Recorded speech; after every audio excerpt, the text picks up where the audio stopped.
बांग्लादेश पर 4 अपडेट से बांग्लादेश में बगावत के बाद वहां हालात दिन ब दिन बिगड़ते जा रहे हैं। बांग्लादेश की अंतरिम सरकार में कट्टरपंथियों की एंट्री ने पड़ोसी देशों में चिंताएं बढ़ा दी हैं। शरिया स्टेट की बड़ी साजिश रची जा रही है। जमात की प्लान बंगालिस्तान, ये प्लान बंगालिस्तान क्या है ये आपको बताएंगे। साथ ही बांग्लादेश में क्रिश्चियन कंट्री की थियोरी भी समझाएंगे। इधर बांग्लादेश में हिंदुओं की हो रहे नरसंहार पर पूरी दुनिया में आक्रोश है और दुनिया में कहां कहां इस पर विरोध हो रहा है, ये भी कुछ देर बाद आपको दिखाएंगे।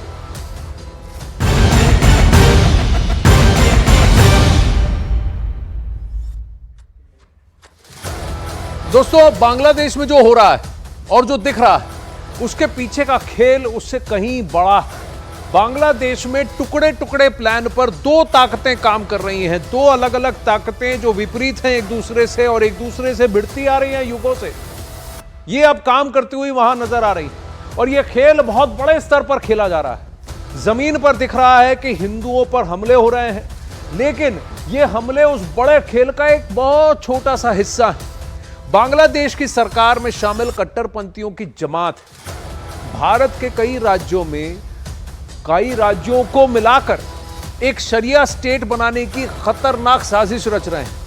पहले आपको एक एक्सक्लूसिव रिपोर्ट ये दिखाते हैं और उसके बाद बांग्लादेश की पिक्चर का पूरा खेल आपको विस्तार से समझाएंगे।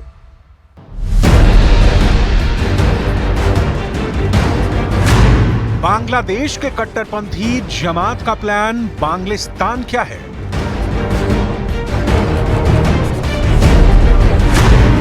बंगाल, बिहार, झारखंड में जमात का शरिया प्लान।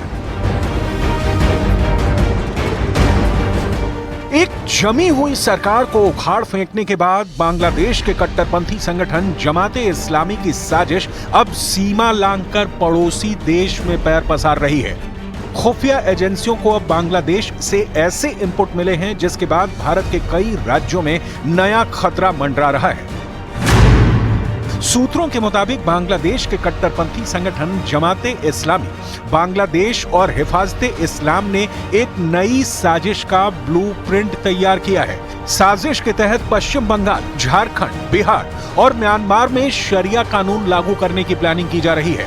इसके तहत सोशल मीडिया पर भी मैसेज भेजे जा रहे हैं। खुफिया एजेंसी सूत्रों के मुताबिक बांग्लादेश में धार्मिक मामलों के मंत्री अब्दुल फयाज खालिद हुसैन की सरपरस्ती में इस कट्टरवादी एजेंडे को अंजाम दिया जा रहा है और पूरी कोशिश यही है कि तालिबान की तर्ज पर बांग्लादेश के भी आसपास के इलाकों में शरिया इस्लाम की तरह ग्रेटर बांग्लादेश इलाका स्थापित हो और वह भारत विरोधी अपने एजेंडे को अंजाम दे सके। बांग्लादेश में नई सरकार के मंत्री अबुल फयाज खालिद हुसैन एक इस्लामी कट्टरपंथी देवबंदी मौलाना है। इसके संगठन हिफाजते इस्लामी बांग्लादेश ने जमाते मुजाहिदीन बांग्लादेश से हाथ मिलाया है। इसने बांग्लादेश में कट्टरपंथी इस्लाम लाने की कई साल तक वकालत की है और अब खालिद हुसैन बांग्लादेश की सरहद से बाहर शरिया स्टेट की स्थापना का ख्वाब देख रहा है। अपने इस खतरनाक मंसूबों को पूरा करने के लिए ही बांग्लादेश में बर्बादी का खूनी इतिहास लिखने वाली उत्पाती भीड़ में जमात ने चिंगारी लगाई। बांग्लादेश की आवाम को शेख हसीना से कोई नफरत नहीं थी, लेकिन जमात के कट्टरपंथ के बारूद में बांग्लादेश झुलस गया।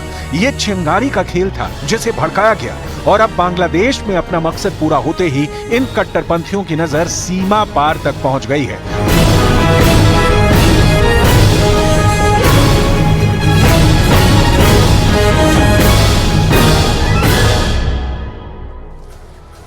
देखिए, बांग्लादेश में जो टुकड़े टुकड़े का प्लान है उसका सीधा असर भारत पर हो सकता है और भारत के लिए यहाँ ये सबसे बड़ी चिंता का विषय है। हम टुकड़े टुकड़े प्लान में पहला किरदार हैं कट्टरपंथियों का, जिसने आंदोलन के नाम पर इस पूरे प्लान को अंजाम दिया है, लेकिन अभी भी उसका काम बचा हुआ है।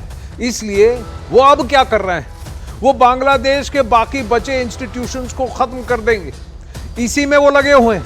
सबसे पहले तो उन्होंने सुप्रीम कोर्ट पर ही धावा बोल दिया है। बांग्लादेश में इतिहास को मिटाने की शुरुआत हो चुकी है। 1971 में सिंबॉलिक मूर्तियों को ढाका में तोड़कर तहस नहस कर दिया गया है। ये मूर्तियां बांग्लादेश की आजादी का प्रतीक थी, उसी को ध्वस्त कर दिया। इसके अलावा अब बांग्लादेश के राष्ट्रपति का नाम बदलने की शुरुआत कर दी गई है। राष्ट्रपिता का बंगबंधु शेख मुजीबुर रहमान एक्सप्रेस, वहां पर यह बोर्ड लगा हुआ था उस एक्सप्रेस वे पर, उसको हटाकर अब राष्ट्रपति हजरत इब्राहिम कर दिया गया है। शहर शहर में हिंदुओं के खिलाफ हिंसा का नेतृत्व मदरसा में पढ़े हुए छात्र कर रहे हैं, ऐसी रिपोर्ट्स आ रही हैं। अब इस पूरी अराजकता में कोर्ट दंगाइयों के रास्ते में बाधा बन सकती थी, इसलिए कट्टरपंथियों ने आंदोलन के नाम पर सुप्रीम कोर्ट के जजों को ही हटवा दिया है और अब अपनी पसंद के लोगों को और उन जजों को जो कि उनके लिए ठीक है, उनकी नियुक्ति के लिए उनकी ओर से पूरी लिस्ट दे दी गई। इसके अलावा ढाका के प्रेस क्लब से जुड़े 41 बड़े पत्रकारों को संगठन से निकालने को भी कह दिया गया है।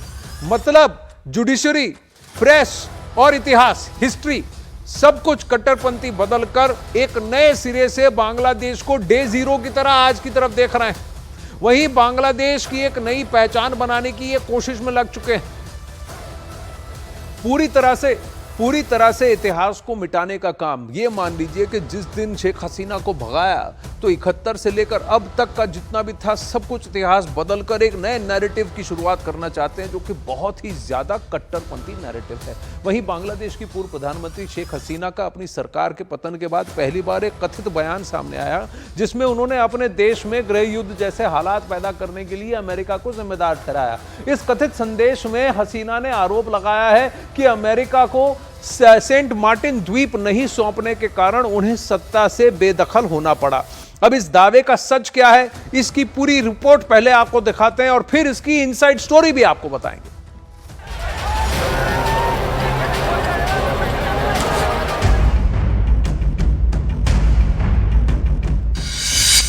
क्या अमेरिका की जिद की वजह से गई हसीना सरकार? क्या सेंट मार्टिन आइलैंड बना तख्ता पलट की वजह?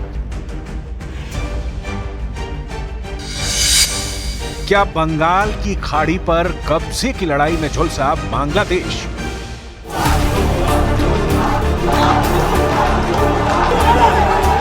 बांग्लादेश में तख्ता पलट के बाद हर तरफ सुलगी आग की वजहों को लेकर रोज नए नए दावे सामने आ रहे हैं।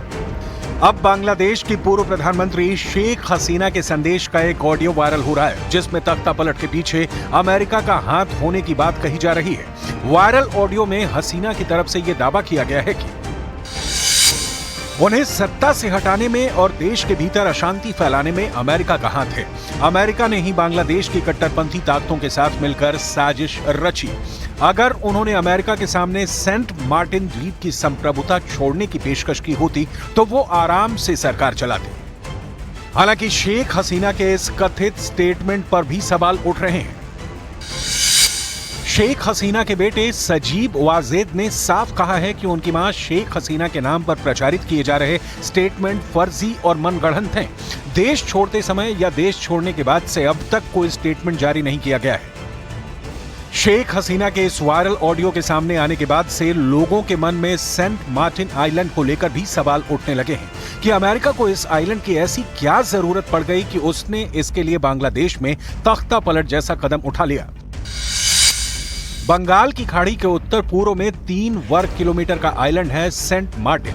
बांग्लादेश के सबसे दक्षिणी छोर पर मौजूद है सेंट मार्टिन आइलैंड। म्यांमार से लंबे विवाद के बाद 2012 में बांग्लादेश को मिला। अपनी भौगोलिक स्थिति की वजह से सेंट मार्टिन आइलैंड पर दुनिया भर में कहीं से आसानी से संपर्क किया जा सकता है। बंगाल की खाड़ी में सैन्य ठिकाना बनाने के लिए अमेरिका सेंट मार्टिन पर कब्जा जमाना चाहता है।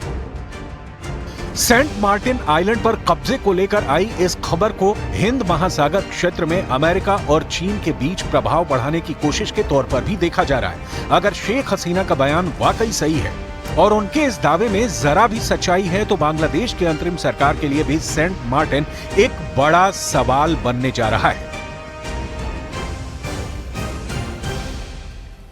अब वहीं बांग्लादेश की धरती को लेकर अमेरिका के जिस प्लान का दावा किया जा रहा है उस प्लान का नाम है बांग्लादेश में अमेरिका का क्रिश्चियन स्टेट। यानी कहने को यह जमीन बांग्लादेश की होगी लेकिन उसका पूरा नियंत्रण अमेरिका का ही होगा, और जिसकी वजह से वहां पर उस एरिया के अंदर आप देखें उस इंपॉर्टेंट खाड़ी में सेंट मार्टिन आइलैंड से जहां इनको मलाक्का स्ट्रेट्स की तरफ एंगल मिलता है, वहीं इस छोटे से क्रिश्चियन स्टेट को बनाने से इनको चीन, भारत और इस पूरे रीजन पर अपनी बंदूकें ताने रखने का मौका मिलता है। इस जमीन का एक हिस्सा बांग्लादेश का है, दूसरा हिस्सा म्यांमार का, जिसको कि वो कुकी चिन एरिया को माना जाता है, उस एरिया को कह रहे हैं, और तीसरा हिस्सा भारत के नॉर्थ ईस्ट का है।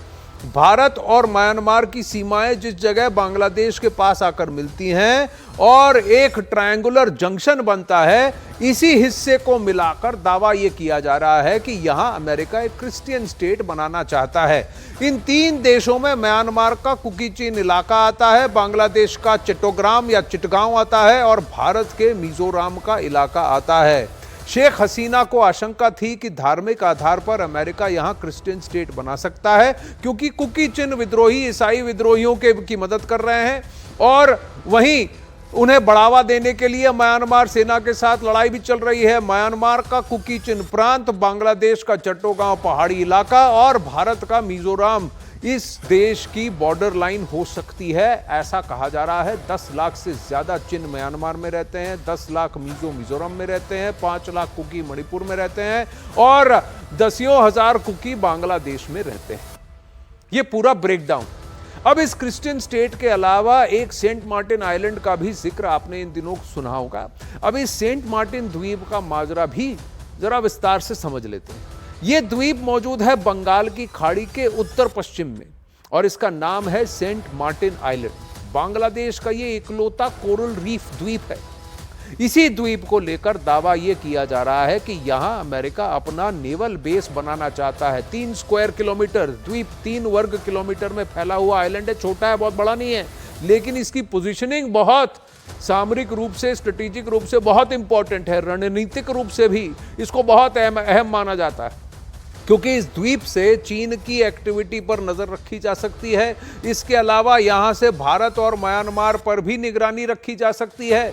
बांग्लादेश में मौजूद इस आइलैंड का नाम ब्रिटिश काल में रखा गया था और उस वक्त चटगांव से एक डीसी हुआ करते थे, उन्हीं के नाम पर इस आइलैंड का नाम रख दिया गया सेंट मार्टिन आइलैंड। और 1971 में इस द्वीप पर बांग्लादेश ने नियंत्रण जमाया, तब से बांग्लादेश का ही इस पर नियंत्रण है। हालांकि म्यांमार से कई बार इसकी कहासुनी भी हो चुकी है इस द्वीप को अगर आप देखें। और यहीं से ये सारी बातें सामने निकल कर आती हैं कि दो ऐसी ताकतें हैं।